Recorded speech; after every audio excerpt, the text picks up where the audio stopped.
तो हम बात करेंगे जो भी कैंडिडेट अगर अप्रेंटिसशिप कर रहे हैं या फिर अप्रेंटिसशिप करने का सोच रहे हैं, तो काफ़ी सारे कैंडिडेट्स का मुझे इंस्टाग्राम पे या फिर कमेंट सेक्शन में लगातार मैसेज आता रहता है। मैं जब भी अप्रेंटिस के रिगार्डिंग वीडियो बनाता हूँ कि क्या मुझे सर अप्रेंटिस करने के बाद परमानेंट जॉब उसमें मिलेगा या फिर उस कंपनी में क्या बेनिफिट्स मिलेगा, तो इसके बारे में हम डिटेल में इस वीडियो में बात करने वाला हूँ।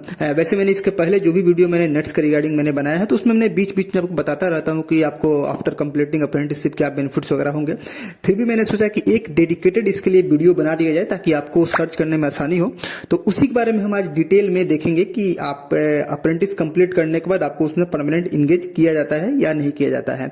तो बने रहिएगा, वीडियो को अंत तक जरूर देखिएगा। और जो कैंडिडेट चैनल पर नया आए हैं तो चैनल को सब्सक्राइब करना ना भूलिएगा और साथ में वीडियो को एक लाइक आप जरूर दबा दीजिएगा, क्योंकि इस चैनल पर जो भी आपको जानकारी मिलेगा बिल्कुल ऑथेंटिक और आपको जेन्युइन इन्फॉर्मेशन मैं देता हूं based on my experience. Okay, तो आइए वीडियो को शुरू करते हैं। तो पहले मैं थोड़ा सा आपको इन्फॉर्मेशन ये बता दूं कि देखिए, आपको इस चैनल पर अगर आपको अप्रेंटिसशिप करना है या फिर नेट्स पर कैसे इनरोलमेंट करना है, कैसे आपको अप्रेंटिस के लिए आवेदन करना है, क्या फिर आपका कोई गलत हो गया उसे एडिट कैसे करना है, ठीक है ना, और भी डिटेल में आपको चाहिए तो मैंने इस पर कंप्लीट प्लेलिस्ट मैंने बना दिया है। या फिर नीचे इस वीडियो के नीचे आप डिस्क्रिप्शन बॉक्स आप आई बटन को चेक करके वो सारी चीजें आप देख सकते हैं, ठीक है।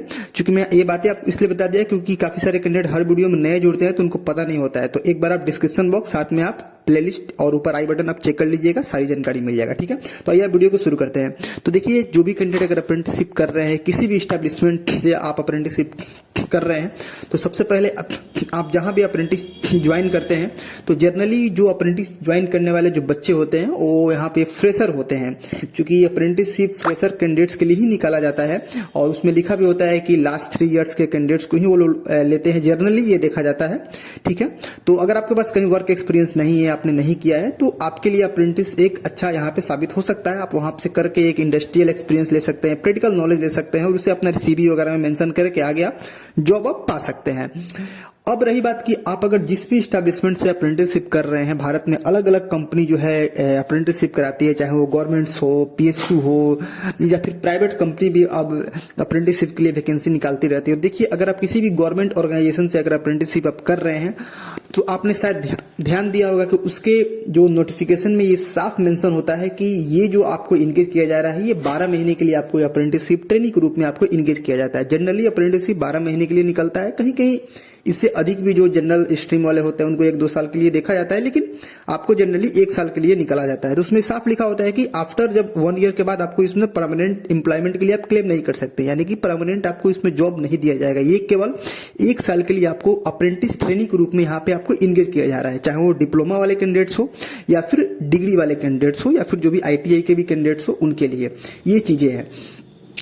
अब रही बात कि आपको उसमें परमानेंट जॉब तो आपको उसमें नहीं मिलेगा, ये बातें क्लियर है, उसमें आपको परमानेंट इंगेज नहीं किया जाता है। तो फिर मैं अप्रेंटिसशिप क्यों करूं? तो देखिए, मैं आपको बार बार ये बातें बोलता हूं कि अगर आप कुछ नहीं कर रहे हैं, आपके पास कोई वर्क एक्सपीरियंस नहीं है या फिर आपको अभी जॉब कहीं नहीं मिल पा रही है परमानेंट, ठीक है, तो आप जो है एक ये अप्रेंटिसशिप आपका जॉब लेने का गेटवे हो सकता है। मतलब अगर आप इसमें ज्वाइन कर लेते हैं तो इसमें होगा कि आप अभी तक तो आप कॉलेज में पढ़ाई किए, आपको कोई इंडस्ट्रियल प्रैक्टिकल नॉलेज नहीं है, तो जब आप किसी इंडस्ट्री में आप जुड़ते हैं ना तो वहां पे एक आपको कैसे काम होता है, ठीक है ना, वर्क एक्सपीरियंस आप वहां पे गेन करते हैं, ठीक है ना, और वहां पे एक आपको लिंकअप जनरेट होता है जहां पे आप अगर 1 ईयर आप काम करते हैं तो आप वहां पे आप काम करने के बाद जब आपका 1 ईयर कंप्लीट हो जाएगा तो उस एक्सपीरियंस बेसिस पर आप कहीं और भी जॉब्स के लिए अप्लाई कर सकते हैं, ठीक है, ये चीजें है। बाकी अगर आप ये सोचेंगे कि मैं जिस कंपनी में अप्रेंटिस कर रहा हूं, जैसे एयरपोर्ट अथॉरिटी ऑफ इंडिया हो गया या फिर IOCL हो गया, HPCL हो गया, BPCL हो गया, अगर आप सोच रहे हैं कि मैं यहां से अप्रेंटिस कर रहा हूं और इस करने के बाद मुझे परमानेंट जॉब मिल जाएगा, तो उसमें परमानेंट आपको एम्प्लॉयमेंट के रूप में आपको वहां पे नहीं इंगेज किया जाता है। लेकिन हाँ, ये बात आप जान लीजिए कि अगर भविष्य में जिस भी पर्टिकुलर आप स्टैब्लिशमेंट से या कंपनी से अप्रेंटिस कर रहे हैं, अगर उसमें वैकेंसी अगर आती है तो क्या आपको प्रेफरेंस मिलेगा कि नहीं मिलेगा? देखिए, ये चीजें कंपनी के विज्ञापन पर निर्भर करता है। जैसे कि मैं एक छोटा सा एग्जांपल आपको मैं बताता हूं।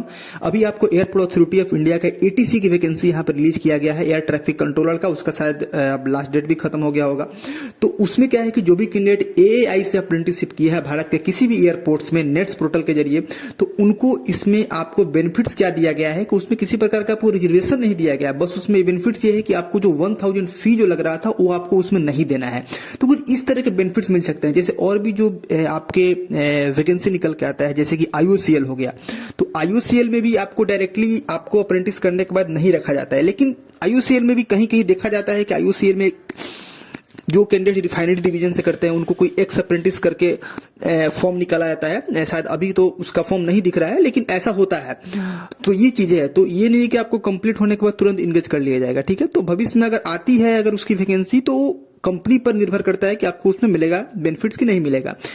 उसके बाद अगर बात करें रेलवे के बारे में, जो भी कैंडिडेट ITI किए हैं वो रेलवे से भी ट्रेड अप्रेंटिस करते हैं। तो रेलवे में तो अब नियम ऐसा आ गया कि आपको उसमें यह है कि रेलवे में आपको रिजर्वेशन दिया जाता है। जैसे 20% जो है अप्रेंटिस के लिए, जो भी कैंडिडेट रेलवे से अप्रेंटिस किए हुए हैं उनको रिजर्व किया गया है। जो भी ग्रुप डी का फॉर्म आएगा उसमें उनको छूट मिलता है, 20% उसमें उनके लिए सीट रिजर्व होता है। तो ये रेलवे में बेनिफिट्स होता है। उसी तरह से अगर आप जिस भी स्टैब्लिशमेंट करते हैं, भविष्य में रिक्रूटमेंट आया तो उन पर निर्भर करता है, वो आपको अगर छूट देना होगा तो आपको उसमें आराम से मिल जाएगा, ठीक है। तो लेकिन अगर आप अभी फिलहाल अगर स्किल्स डेवलप करने के तौर पे या फिर एक प्रैक्टिकल नॉलेज के लिए आप वहां पे आप आराम से ज्वाइन कर सकते हैं। कंपनी या PSU से अप्रेंटिसशिप कर रहे हैं, तो अगर उसमें फॉर्म निकल के आता है वैकेंसी के लिए और उसमें अगर 1 ईयर का एक्सपीरियंस अगर आपको मांग रहा है, तो आपको क्या है कि आपने देखा होगा कि जो एक्सपीरियंस मांगता है उसमें लिखा होता है इन रिलेवेंट फील्ड। तो जाहिर सी बात है कि आपने उस कंपनी से किया हुआ है, तो आपको कैसे काम होता है, क्या है, आपको सारी चीजें पता है, काम करने का तरीका। तो आप उसमें अगर एक्सपीरियंस मांगा है तो आप अप्रेंटिस को एक्सपीरियंस के तौर पर उसमें लगा सकते हैं आप, ठीक है ना। तो जनरली आप अप्रेंटिस को जो है एक्सपीरियंस के तौर पे आप उसमें मेंशन कर सकते हैं, ठीक है। बहुत कम ऐसे स्टैब्लिशमेंट और PSU है जो आपको अप्रेंटिस को अगर एक्सपीरियंस में काउंट नहीं करना होता है तो उसमें मेंशन भी कर देते हैं, ठीक है ना। बाकी जनरली आप लगा सकते हैं। बाकी प्राइवेट में तो आप अगर आप कहीं भी आप जा रहे हैं तो आप अपने रिज्यूम में, CV में बतौर उसमें मेंशन करके आप इंटरव्यूअर को, HR को आप बता सकते हैं पूरा डिटेल में कि मैंने यहाँ पे काम किया है, यहाँ पे मेरे पास इस फील्ड में वर्क एक्सपीरियंस है।